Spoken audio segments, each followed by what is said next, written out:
সরকারি হাসপাতাল থেকে তারা রোগী ভাগায়, তবে এদের দালাল বলতে রাজি নয় হাসপাতাল কর্তৃপক্ষ। তাদের নাম দিয়েছে মার্কেটিং ম্যানেজার।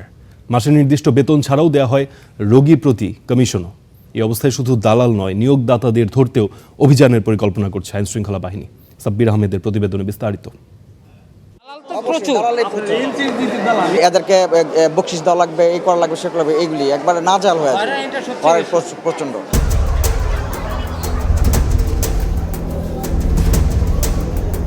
এ অভিযোগ প্রায় সব সরকারি হাসপাতালে সেবা নিতে আসা রোগী ও তাদের স্বজনের। সম্প্রতি র্যাবের হাতে গ্রেপ্তার হওয়া দালালদের বক্তব্যেও উঠে এসেছে এর সত্যতা। তারা সরকারি হাসপাতালের রোগী ভাগিয়ে নিতে পারলেই মেলে বেতনের পাশাপাশি অতিরিক্ত কমিশন। তখন এই রুগীটারা আমরা এখান থেকে যদি রিপোর্টগুলো আর্জেন্ট করাই যাইতে চাইছে, তখন আমরা তারা নিয়ে বিল করাই। যদি এর ভিতরে যদি দাম 3000 টাকা আসে, যদি বিলাডের থাকে তা রুগী তো ডিসকাউন্ট চাই অবশ্যই, যে আমাদের ডিসকাউন্ট দিবেন না, তখন আমরা কিছু ডিসকাউন্ট দেয়। যদি রুগীগুলো কেউ দেয় এখান থেকে, তাদেরকে আমরা বাদবাকি কমিশনটা দিই। মানে এখান থেকে রোগী নিয়ে অন্য হাসপাতালে নিয়ে তারপরে টেস্টগুলো করান, বিষয়টা এইটা? ওই যেগুলো টেস্ট হয় না এখানে, হ্যাঁ, কারণ বায়োপসি টেস্ট হয় না, ওগুলো আমরা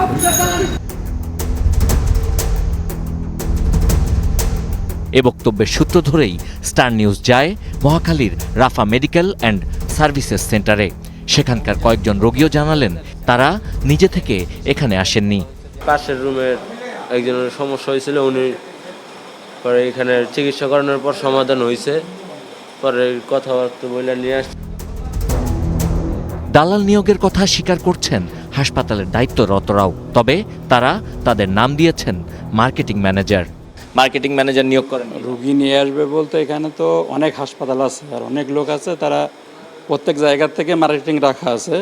ওদের হাসপাতালে যেগুলো কাজ হয় না, বাইরে করাইতে চায়, তখন তাদের সাথে কথা বলে নিয়ে আসে। আপনি আমাদের দেখছেন না, আপনি প্রত্যেকটা মেডিকেলে দেখবেন মার্কেটিং ম্যানেজার আছে।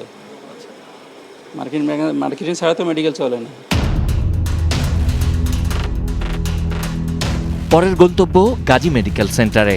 সেখানেও একই চিত্র, রোগী আনা হয়েছে দালালের মাধ্যমে।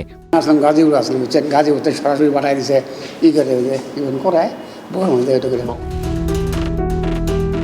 এখানেও মার্কেটিং ম্যানেজারের গ্রেপ্তার হওয়ার কথা স্বীকার করছেন দায়িত্বরতরা।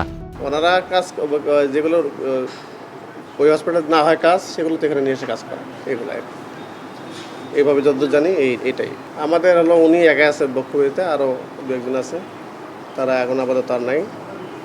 ওনারা এক নতুন প্রতিষ্ঠান করছে, তো অনেক দিন ধরে প্রতিষ্ঠান আছে আমি যতদূর জানি, কিন্তু আমি নতুন আসছি, আমি আসলে বিষয়ে কথা বলতে চাচ্ছি। এরকম দালাল নিয়োগ দিয়ে রাখেন এরকম? তবে এ নিয়ে হাসপাতালের মালিক পরিচালকরা কথা বলতে রাজি নন। শুধু দালাল নয়, যারা তাদের নিয়োগ দিয়েছেন তাদের ধরতেও অভিযানের পরিকল্পনা করছে আইন শৃঙ্খলা বাহিনী।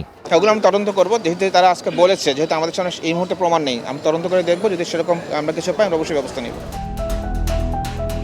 Sabbir Ahmed, star news, Dhaka.